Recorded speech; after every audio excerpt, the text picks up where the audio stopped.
that one side, other side. Yeah. We're live, and my hair might be a bit fluffy here, but I'm Lynn Hawkins. I am the National Director of Business Women Australia, and I'm really excited to have my beautiful friend and our wonderful Sunshine Coast leader in Business Women Australia come on live with us today. Cindy Scott, welcome. You're the CEO of Evolving Women. You're an author, speaker, and a cancer mindset coach.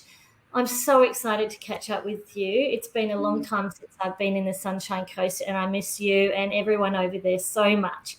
But to go live across Facebook, across LinkedIn Live, and on our YouTube channel, we're going to have the opportunity today to talk to you about thriving after cancer and about this great reset program that you're about to launch. So I'm really keen to hear a little bit about you, if you let everyone know a bit about you and what you're doing with your work at the moment, Cindy. Sure. So thank you so much for having me, Lynn. It's always a pleasure talking to you. And yes, a visit to the Sunshine Coast is long overdue.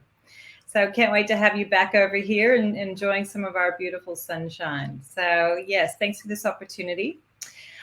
Where I'm at the moment, I've got a few really exciting things happening with Evolving Women at the moment. So as you know, I created a book in the midst of treatment called The Healing Journal, The Gift of Cancer. So this is a beautiful hardcover workbook journal for women navigating through cancer treatment to help heal themselves from the inside.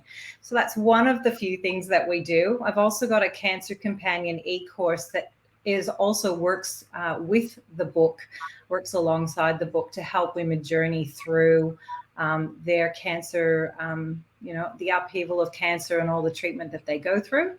And we've also got a beautiful range of healing gifts and hampers to help people to heal from the inside as well. So we've got beautiful essential oils and teas and crystal bracelets that are wonderful gifts, but also great things to gift yourself if you're going through a cancer journey. So beautiful products and programs to really support and nourish and care for that woman that's going through what is a very hellish time in your life. Yeah, well, you know all about that. And I really can't believe how much you've produced during a time which has been a real challenge for you. I mean, you've always been such a highly productive person, but even the cancer treatment didn't seem to slow you down. Well, I actually stopped working officially through my cancer treatment, but I then started to get really bored. And it's like, well, what am I going to do? So without any intention at all, I started journaling because I needed that for myself to really get through the emotional upheaval that I was going through. And because I had way too much time on my hands, it was like, started journaling. And then a girlfriend said, look, Cindy, why don't you write a book? And I'm like, no, the world doesn't need another cancer book. There's plenty of those. Got that covered. But then she said, like, why don't you make it a workbook and bring some of your coaching tools in? And as soon as that idea was planted, that book was just birthed through me. It had to come. So it became a passion project and probably something that kept me very sane going through such a horrific time. So I'm really grateful for that. And then on the other side of that, then all of a sudden the ideas came for the online program and some gifts as well. So the products that I struggled to actually source when I was going through treatment, the products that I actually really wish that I had. So I thought, if I want them, other women must want them too. And so I've just really felt very creative coming through all of this and out the other side. So yeah, it's been fun, really creative. Wow. And so tell us a little bit about your actual cancer journey. I mean, you were diagnosed, I think, was it back in early 2020? Early 2020, I was diagnosed for the second time. So 5 years prior to that, I'd had my first brush with breast cancer. And then early 2020, I had gone in for my routine mammogram and ultrasound. And the sonographer is like waving his wand over my breast. And he's like, oh, you have a lump? And I'm like, no, straight away into denial. Like, no, this can't be happening to me. I don't have time for this. I'm 6 weeks out from getting married. My life was busy and I was running a business and I was organizing this epic 3-day wedding. I didn't have time for another cancer diagnosis, let alone treatment. So basically, I was really very much in denial until I went and actually had the testing done on those cells. Sitting in front of the breast surgeon, she didn't even need to say anything. The look on her face was enough to say, "You have cancer again." And that just led, into a whole roller coaster of ups and downs and all over the place. And so really it was a year and a half of treatment, which was extraordinary. I mean, the second journey through was a far more aggressive form of cancer. It really shook me to the core because it was a lot more aggressive. It required chemotherapy. There was talk of radiation. Fortunately, I was sitting on the fence between whether I needed to have it or not, and I chose not to. And then a double mastectomy. So really a massive journey, lots of chemo infusions, Herceptin infusions. So a year and a half of treatment, like just a year and a half of my life just evaporated. So it was pretty challenging, pretty confronting. And there's unfortunately a lot of people in this boat.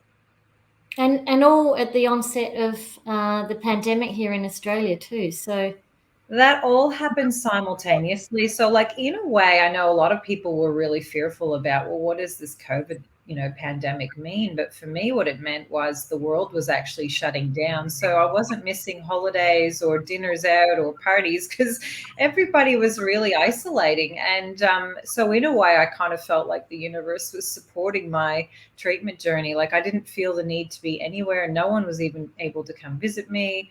No one was even able to come to my my chemo infusions with me. Chris never, my husband never actually attended those with me. So it was very much a lonely journey. And I'm sure there's plenty of people that have had that similar experience over the last 2 years as well, going through something so challenging and not being able to have a support person attend treatments and appointments with them. and you've now got a clean bill of health. Yeah, so I had a double mastectomy mid last year, and the surgeon then said, "Big tick, you're done. You're all clear bill of health. I do need to still have annual checkups, which I'm very happy to have. But yes, so for right now, I'm looking the goods." Wow, that's an incredible story. And now that those treatments are behind you, so how has it been for you, sort of bouncing back into life and work? Was it an easy transition? Yeah, I wouldn't say so. Like I've been a coach, right, for over a decade. So I've got quite a toolkit of resources that are helpful in these kinds of situations on how to manage change, etc. But I would say it's been somewhat challenging for me as well to really have that clarity about, well, what do I want my life to look like after cancer? Like there really is a line between what life was like before cancer and what life is like after cancer. And so yeah, I really think over the last 6-7 months I'm in a process of reinventing myself, reimagining what I want my life to be like, because it's not going to be the same as it was. So yeah, it's taken some time. And then of course, the end of the year and Christmas and New Year's resolutions and all that. I mean, it's always a time that stirs that stuff up for me. I'm sure many people are in the same mindset, that it's an opportunity to start looking at, well, okay, what do I want to let go of from last year? And what do I want to call in for the next year? So for me, I always love that time of year, but it does come with a level of uncertainty and change. It feels to me anyway. So I've been doing a lot of deep soul searching. Really, I've just turned 50 as well. So working out, what do I want to do with the rest of this life that I've been granted? Like what difference can I make? How can I most help and most serve others going through this tough journey? So that's really where I'm at. I'm 6-7 months out of being completely clear, and now looking at, well, what's next for Cindy? Like, what difference can I make here in this life? If I can touch a few more lives along the way, then what does that look like? So here is the segue to telling us about the Great Reset program. I mean, that sounds like an incredible program that you've developed. Tell us about that and how it came to be. Sure. So the Great Reset, Thriving After Cancer, is really something that's been in my mind's eye for a long time. Like, one of the things that I am most passionate about is helping people to consciously create the life they love to live. I mean, ultimately, that is what coaching is. It's like moving away from those things that aren't really working for us and moving towards what we want to have more of. And I love, love, love to encourage women, particularly, and men as well, love to encourage women to see the possibilities that are available to them, to see what they could possibly have if only they could dream it, imagine it, and have the confidence to pursue it. So I have been sitting with this for many, many months and thought, no, it's time. Like, if I've been struggling to go through and reimagine what might be possible for me, there's many other people in that same boat. So the Great Reset felt so timely in terms of what's going on in our world at the moment. People are calling it the Great Resignation, and there's millions of people that are either quitting their jobs or needing to be leaving their jobs because they're not vaxxed. So it's being called the Great Resignation. I'm calling it the Great Reset. It's an opportunity for us to really write our path and to be living a life more in alignment with our truth. So the Great Reset program was really born from that place of, I want to help people to live their best life. And I thought to help women, particularly who are going through a cancer journey, would be an awesome place to start. Yeah. That's incredible. So this is really for people that are really ready to move forward and want to be a part of this program. So what can participants expect from the program? Yeah, okay. So it's a really nice 8-part process. So there's 8 weekly live calls with myself that I'll be facilitating over an 8-week period. So we're starting on the 23rd of March. There are also meditations, which I'll be facilitating. They'll be recorded and people can do those in their own time. I will be doing some expert interviews as well with some amazing women who have journeyed before us and gleaned the insights that they've gained along their journey as well. This program is designed to get people from stuck to unstuck, to help give them clarity about what they want to create in their life and to have more of. So there's some real coaching prompts, there's some accountability, there's some download worksheets, and as I said, there's some meditations as well. So there's lots of juicy bits in this program. There's also a private Facebook group page. So in terms of the specifics, though, of the program, I mean, people that want to do this program with me, they're going to learn how to manage and navigate change. So how we relate to uncertainty is such an important element of how we succeed in life. So I want to teach people how to do that better and to more easily navigate through a cancer journey. So that's the first part, which is such an important part. I want to then help people to become more mindful. And what do I mean by that? It means to be more present in the moment rather than ruminating on the past, and what we wish might be different in our life. Instead, thinking about being in the present moment and to find ways to actually navigate through emotions of fear, anxiety, depression, bitterness, any of those negative emotions, how to sit with those and be more at peace with them. So that's the next part. The next part after that is starting to look at some of the stories that we tell ourselves. So we all have an identity or the series of stories that make up who we believe we are. Sometimes those stories serve us well, and other times those stories don't serve us at all. So I think it's starting to actually explore, what are the stories that I tell myself and how might I want to rewrite the narrative to serve me better moving forward in my life. So stories is going to be a really big part of this program. We're also going to explore values and beliefs because they're the filters in which we look at life and they shape the decisions that we make. So, of course, we want to make sure that our beliefs and values are on side and supporting our best self and our highest potential. So we're going to be looking at values and beliefs.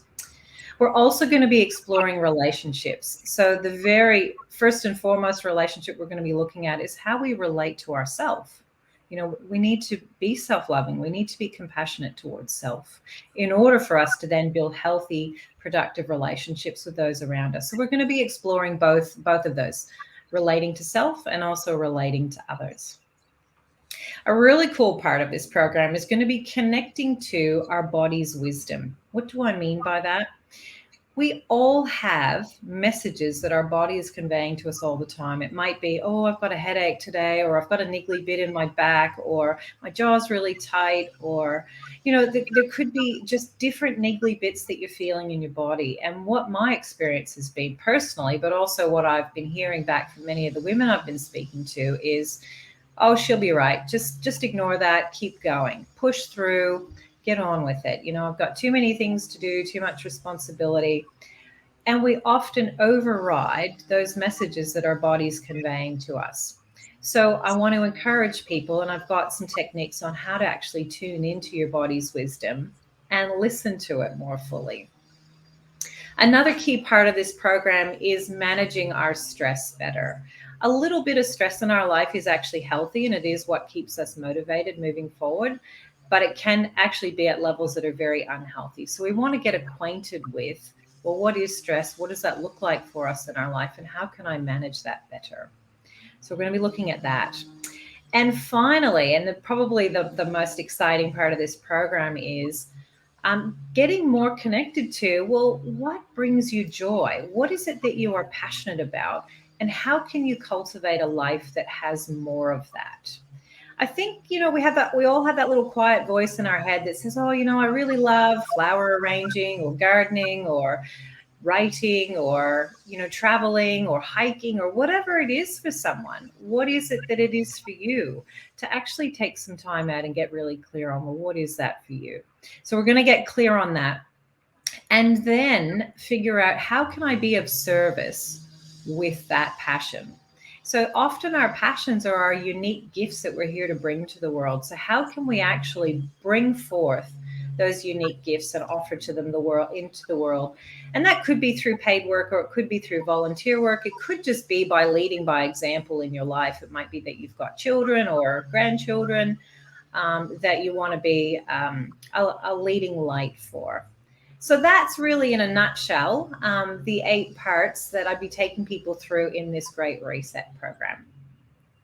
Wow. So that starts on the 23rd of March. 23rd of March, yes. How do people get to register? Where do we find more about it?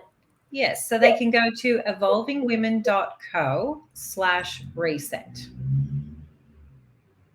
Excellent. And we can email hello@evolvingwomen.co if we've got any questions. Yes, they can email me personally at hello@evolvingwomen.co if they've got any particular questions about the program, how it works, what's included, what sort of outcomes they can expect. Absolutely.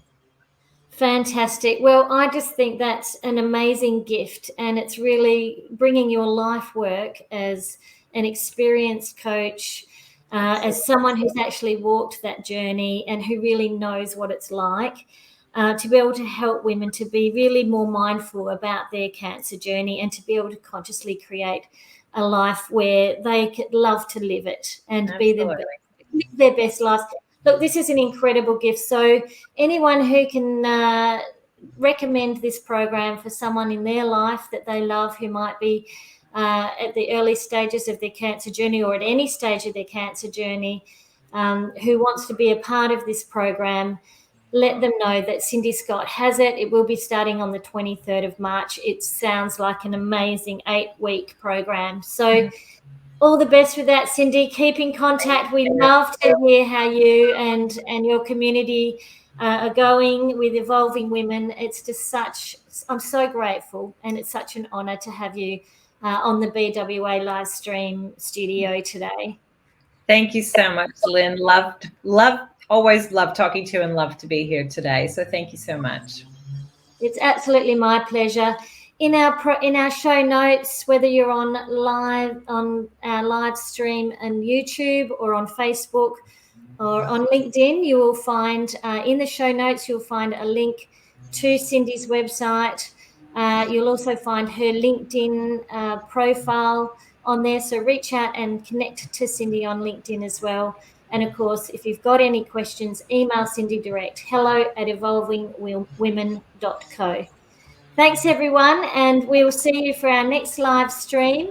That's coming up later on in February with the wonderful Muriel Stedman, where we'll be talking about business contracts Q&A. See you soon. Thank you. Thanks, Cindy.